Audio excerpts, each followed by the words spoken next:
Next Avani. Come on ಅವನಿ.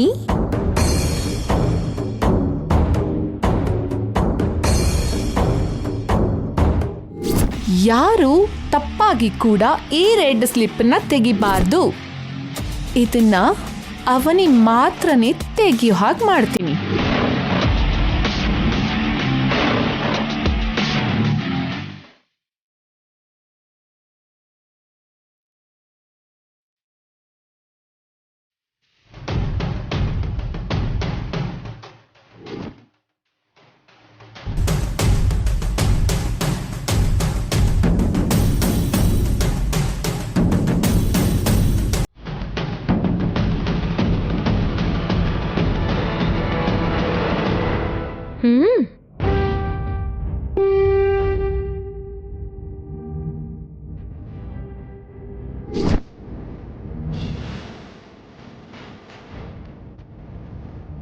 ಏನ್ ಹಾಗೆ ನೋಡ್ತಿದ್ಯಾ? ತೆಗಿ.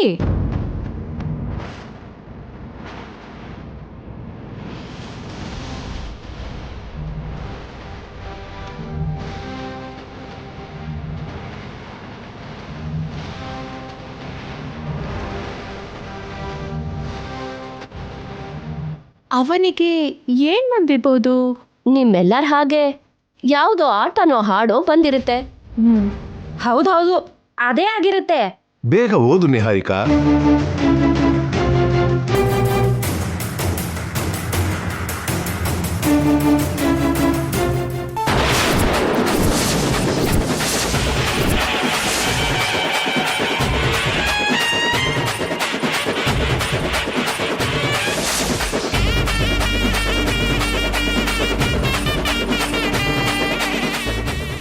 ನಿಹಾರಿಕಾ ಯಾಕೆ ಶಾಕ್ ಆದ್ಲು? ಅದೇ ಅಲ್ವಾ? ಜೋರಾಗಿ ಓದಮ್ಮ. ಎಲ್ಲರ ಸ್ಲಿಪ್ಪನ್ನು ಫಾಸ್ಟ್ ಆಗಿ ಓದ್ತೆ ಅಲ್ವಾ ನಿಹಾರಿಕಾ?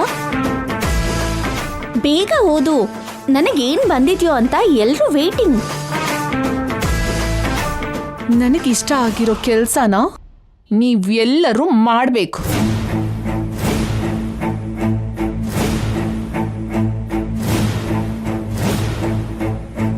ಕಾಲ್ ಹಿಡ್ಕೋಬೇಕು ಅಂತ ಬರ್ತಿದ್ಲು ಅಲ್ವಾ, ಮತ್ತೆ ವಿಷಯ ಬದಲಾಗ್ಬಿಟ್ಟಿದೆ. ಅದೇ ಅಲ್ವಾ, ಎಲ್ಲರ ಕಾಲು ಹಿಡಿಸ್ಕೊಳ್ಳೋಣ ಅನ್ಕೊಂಡಿದ್ವಿ. ಅದೇ ಬಂತು, ಹಾಗೆ ಬರಬಾರ್ದಲ್ವಾ? ಅದೇನಣ್ಣ ಹಾಗಂತೀಯ? ಇಲ್ಲ ಇಲ್ಲ, ಅದೇನೋ ಅಂದ್ರೆ ಇದ್ರಲ್ಲಿ ಏನ್ ಬರ್ದಿತ್ತು ನಿಮಗೆ ಮೊದ್ಲೇ ಗೊತ್ತಿತ್ತಾ ಏನೋ? ಗೊತ್ತಿಲ್ಲ, ನಮ್ಗೇನ್ ಗೊತ್ತು? ಮತ್ತೆ ಹಾಗೆ ಮಾತಾಡ್ತಿದ್ದೀರಲ್ಲ ಯಾಕೆ? ಎಲ್ಲಾರ್ಗೂ ಬಂದ ಹಾಗೆ ಅವನಿಗೂ ಕೂಡ ಬಂದಿದೆ. ಎಲ್ರೂ ಯಾಕೆ ಹಾಗೆ ಮಾತಾಡ್ತಿದ್ದೀರಾ? ನಾನು ಬರ್ತಿದ್ದೆ ಒಂದಾದ್ರೆ ಇಲ್ಲಿ ಬಂದಿರುತ್ತೆ ಇನ್ನೊಂದು. ಇದು ಹೇಗೆ ಚೇಂಜ್ ಆಯ್ತು? ನಿನಗಿಷ್ಟ ಆಗೋ ಹಾಗೆ ನಾವೆಲ್ಲರೂ ಮಾಡ್ಬೇಕು ಅಂತ ಬರ್ದಿದೆ ಅಲ್ವಾ? ಏನ್ ಮಾಡ್ಬೇಕು ಅಂತ ಹೇಳು. ನೀವ್ ಯಾರು ಇಲ್ದೇನೆ ನಾನು ಭಾವ ಮದ್ವೆ ಮಾಡ್ಕೊಂಡ್ವಿ. ಅದರಿಂದ ನಾವು ತುಂಬಾ ಮಿಸ್ ಆದ್ವಿ. ಅದಕ್ಕೆ ನಿಮ್ ಎಲ್ರ ಕಣ್ಮುಂದೆ ನಾನು ಭಾವ ಹಾರ ಬದಲಾಯಿಸ್ಕೋಬೇಕು.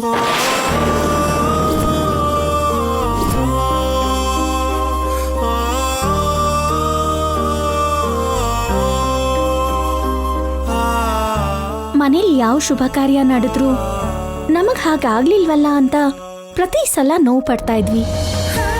ಅದಕ್ಕೆ ನಿಮ್ ಎಲ್ರ ಮುಂದೆ ನಮ್ಮ ಮದ್ವೆ ನಡಿಬೇಕು. ಅದ್ ಹೇಗಾಗುತ್ತೆ? ನೀನ್ ಆಸೆ ಪಡೋದ್ರಲ್ಲಿ ನ್ಯಾಯ ಇಲ್ಲ. ಬೇಡ ಅತ್ತೆ, ಒಪ್ಕೋಬೇಡಿ. ನೀನು ಒಪ್ಕೋಬೇಡಮ್ಮ. ಅಯ್ಯೋ ಅಯ್ಯೋ ಅಯ್ಯೋ, ಎಂತ ಕೋರಿಕೆ ಕೇಳಿದ್ಲೋ ನೋಡಿ. ಅದು ಬಿಟ್ಟು ಬೇರೆ ಏನಾದ್ರೂ ಕೇಳು. ಸ್ಲಿಪ್ಪಲ್ಲಿ ಬಂದಿದ್ದನ್ನ ನಡೆಸ್ಕೊಡ್ತೀನಿ ಅಂತ ಮಾತು ಕೊಟ್ರಿ. ಮಾತು ತಪ್ತೀರಾ ಅತ್ತೆ?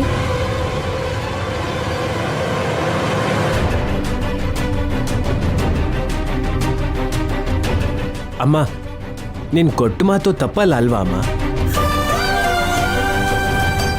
ಮಾತು ತಪ್ತೀನಿ ಅಂತ ಹೇಳಿ ಅತ್ತೆ, ನಾನು ಕೇಳಲ್ಲ.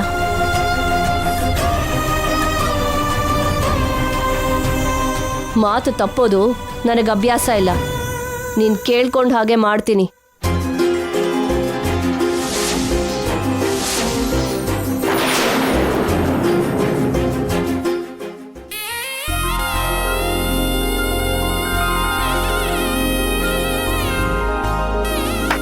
ಆಹಾ ಮದುವೆ ಸೆಟಪ್ ರೆಡಿ. ವಧೂವರನ ಕರ್ಕೊಂಡು ಬನ್ನಿ.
ಯಾರ್ ಮದ್ವೆಗಾದ್ರೂ ಹೋದ್ರೆ ಹೀಗೆ ಏನೋ ಕಳ್ಕೊಂಡಿರೋರ್ ಹಾಗಿರ್ತೀರಾ? ನಗ್ತಾ ಇರಲ್ವಾ? ಸ್ಲಿಪ್ಪಲ್ಲಿ ನನಗಿಷ್ಟ ಇರೋ ಹಾಗೆ ಇರ್ತೀರಾ ಅಂತ ಬರ್ತಿದೆ. ನೀವ್ ನೋಡಿದ್ರೆ ಹೀಗಿದ್ದೀರಾ. ಎಲ್ರು ನಗ್ರಿ ನಗ್ರಿ ನಗ್ರಿ.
ನಿನ್ ಪ್ರೀ ವೆಡ್ಡಿಂಗ್ ಶೂಟಿಗೆ ಬಂದಿರೋ ಹಾಗಿಲ್ಲ, ಅವ್ರ ವೆಡ್ಡಿಂಗಿಗೆ ಬಂದಿರೋ ಹಾಗಿದೆ.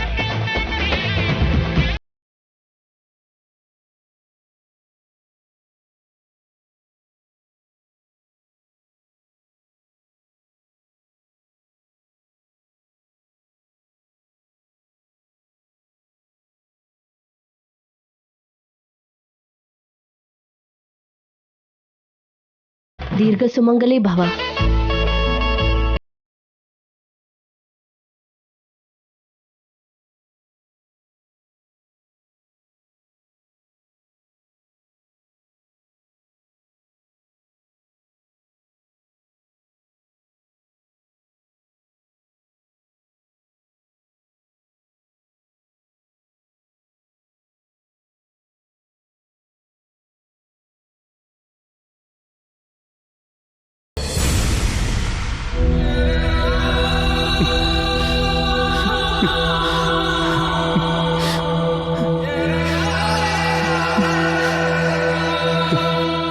ಬಾವಾ,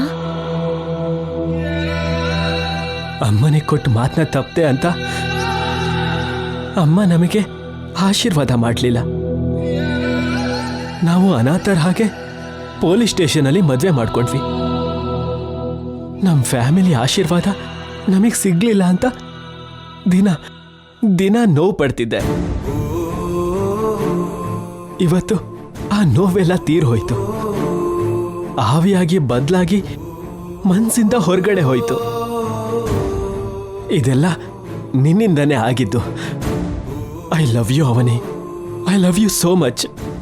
I love you so much. ನನ್ನ ಜೀವನದಲ್ಲಿದ್ದ ಲೋಪ ಎಲ್ಲ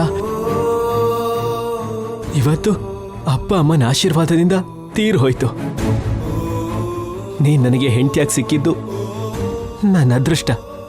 ನಿನ್ ಹೆಂಡತಿ ಆಗೋದು ನನ್ನ ಅದೃಷ್ಟ ಭಾವ. ಲೈಫ್ ಎಲ್ಲ ನೆನ್ಪಿಟ್ಕೊಳ್ಳೋ ಅಂತ ತೃಪ್ತಿ ಇವತ್ ನಮಗ್ ಸಿಕ್ತು. ಐ ಲವ್ ಯು ಭಾವ. I love you so much.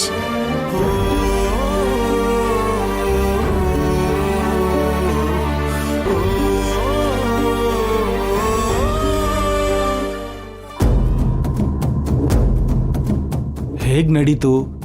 ಅಷ್ಟಕ್ಕೂ ಇದು ಹೇಗ್ ನಡೀತು? ಕಾಲ್ ಹಿಡ್ಕೋಬೇಕು ಅಂತ ಕೈಯಾರೆ ನೀನೇ ಬರ್ದೆ, ಮತ್ತೆ ಹೇಗೆ ಬದಲಾಯ್ತು? ಅವನಿ ಏನ್ ಮ್ಯಾಜಿಕ್ ಮಾಡಿದ್ಲು? ಎಲ್ರೂ ಅಲ್ಲೇ ಇದ್ವಿ, ನಮ್ ಕಣ್ ಮುಂದೆನೆ ತೆಗೆದ್ಲು. ಅಂಥ ಘಟನೆ ನಡೆಯೋದು ಅಂದ್ರೇನು? ಅವನಿ ಕಾಲ್ ಹಿಡ್ಕೋತಾಳೆ ಅಂತ ನಾನಂತೂ ಪ್ರಿಪೇರ್ ಆಗಿದ್ದೆ. ನಮ್ಮಲ್ಲಿ ಯಾರಾದ್ರೂ ಅವನಿ ಪರವಾಗಿ ಕೆಲಸ ಮಾಡೋ ಸೀಕ್ರೆಟ್ ಏಜೆಂಟ್ ಇದಾರಾ? ಎಷ್ಟು ಯೋಚನೆ ಮಾಡಿದ್ರು ತಲೆಗಂತೂ ಬರ್ತಿಲ್ಲ. ಎಲ್ರು ಬಂದ್ರಮ್ಮ, ಮನೆಗೆ ಹೋಗೋಣ. ವಸಂತ ಬಾಮ್ಮ. ಬಂದೆ ಅಮ್ಮ. ನಡೀರಿ.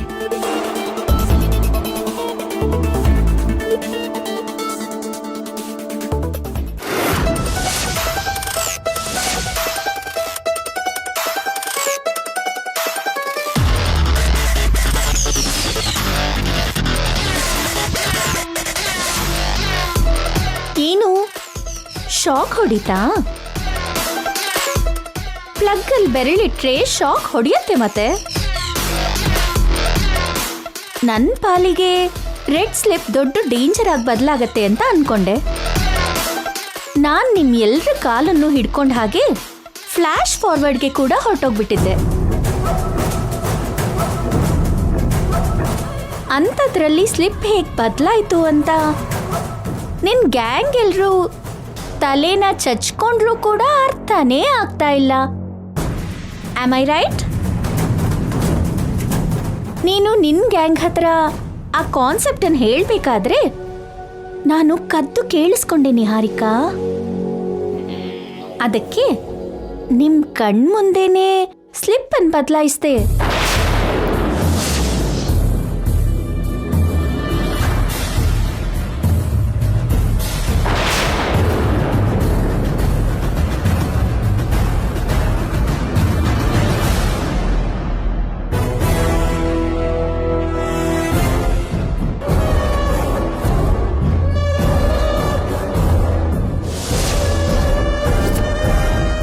ಹೇಗಿದೆ ಏಟು?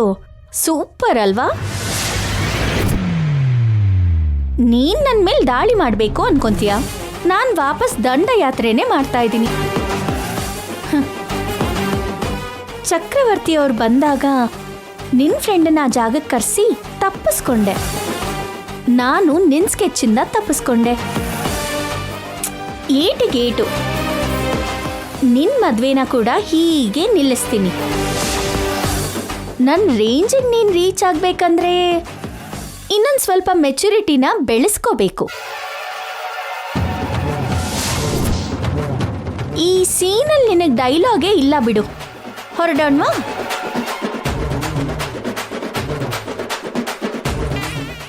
ನೀನು ನಮ್ಮ ಮನೆ ಕಾಲಿಟ್ಟ ಮೇಲೆ ಮಾಡಿದ ಒಳ್ಳೆ ಕೆಲಸ ಏನು ಗೊತ್ತಾ?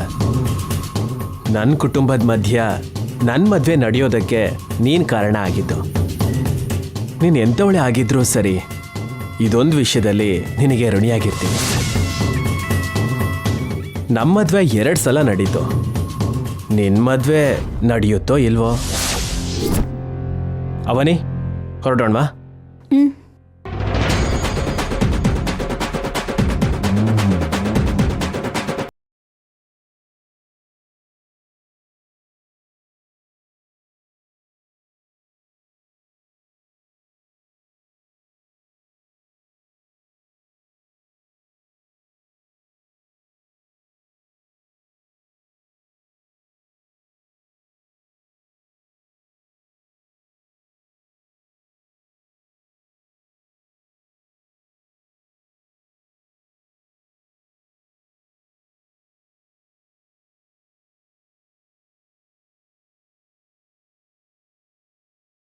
ಕನಸು ಕಂಡಿದ್ವಿ, ಎಷ್ಟು ಆಸೆ ಇಟ್ಕೊಂಡಿದ್ವಿ ಅವನ ಮೇಲೆ.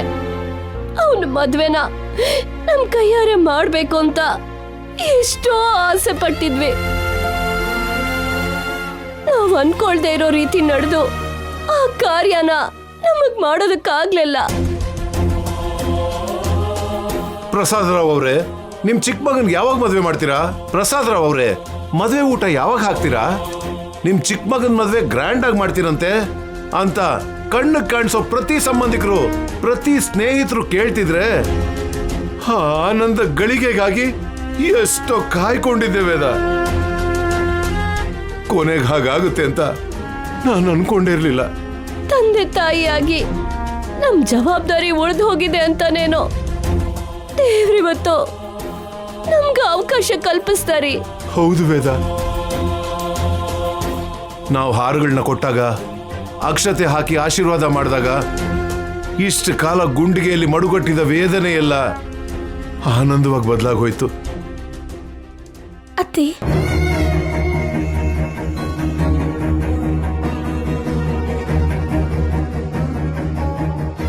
ನಿಮ್ ಕೋಪದ ಬಗ್ಗೆ ಗೊತ್ತು, ನಿಮ್ ಪ್ರೀತಿ ಬಗ್ಗೆನೂ ಗೊತ್ತು. ಇವತ್ತು ನನ್ಗೂ ಭಾವಂಗೂ ಸಿಕ್ಕಿದ್ದು ಅತ್ತೆ ಮಾವನ ಆಶೀರ್ವಾದ ಮಾತ್ರ ಅಲ್ಲ, ಸಾಕ್ಷಾತ್ತು ಆ ದೇವತೆಗಳ ಆಶೀರ್ವಾದ. ನನ್ ತಂದೆ ತಾಯಿ ಆದ್ರು, ಅತ್ತೆ ಮಾವ ಆದ್ರು ನೀವೇ. ನಿಮ್ ಪಾದನ ಮುಟ್ಟಿದಾಗ ಪುಣ್ಯಕ್ಷೇತ್ರನ ದರ್ಶಿಸಿದಷ್ಟು ಭಾಗ್ಯನ ನಾನ್ ಪಡ್ಕೊಂಡೆ.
ಸಾಕತ್ತೆ, ಈ ಜನ್ಮಕ್ಕಿದು ಸಾಕು.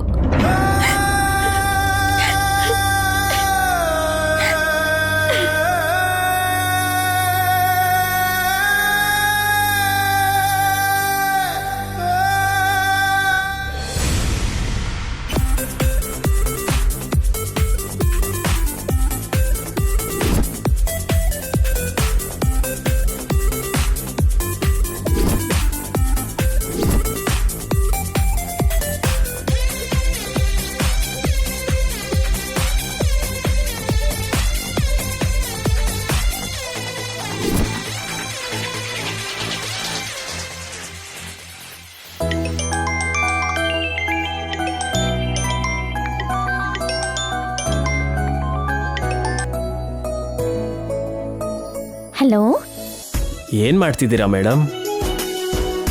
ನನ್ನ ಸರ್ಗೋಸ್ಕರ ವೇಟ್ ಮಾಡ್ತಿದ್ದೀನಿ. ಈವ್ನಿಂಗ್ ಬೇಗ ಬರಬೇಕು ಅನ್ಕೋತಿದ್ದೀನಿ.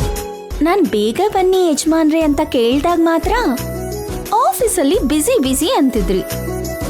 ಇವತ್ತು ನಾನು ಕೇಳ್ದೇನೆ ನಮ್ಮ ಯಜಮಾನ್ರು ನನಗೆ ವರ ಕೊಡ್ತಿದಾರಲ್ಲ.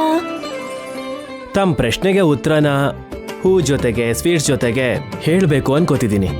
ಮಲ್ಲಿಗೆ ಹೂವ ಸ್ವೀಟ್ಸಾ?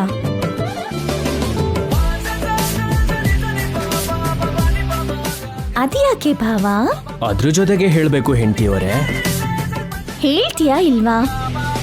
ನಿನ್ನೆ ನಮಗೇನಾಯ್ತು ಮದ್ವೆ ಆಯ್ತು ಅಲ್ವಾ?